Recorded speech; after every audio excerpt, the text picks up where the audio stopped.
Tingnan niyo yung sistema nila. Yung tanim nila na bell pepper is naka-plastic ano lang, base. So, tapos naka-elevated siya.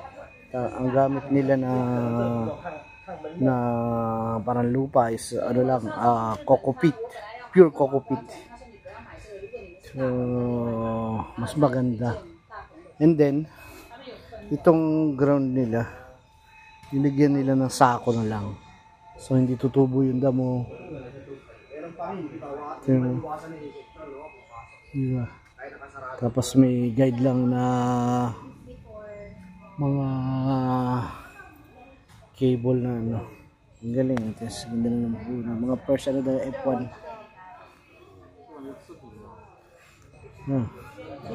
Mas maganda yung technology at sistema na ganito. Hindi madamo, malinis ang walkway, maginhawa pitasin.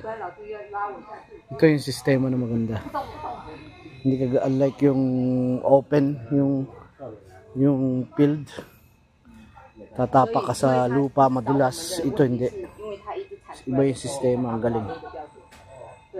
Sana ma-adapt na ng mga Pilipino ganito sistema. Magastos sa una pero mas conveniente. Ang galing. Ang galing ng sistema.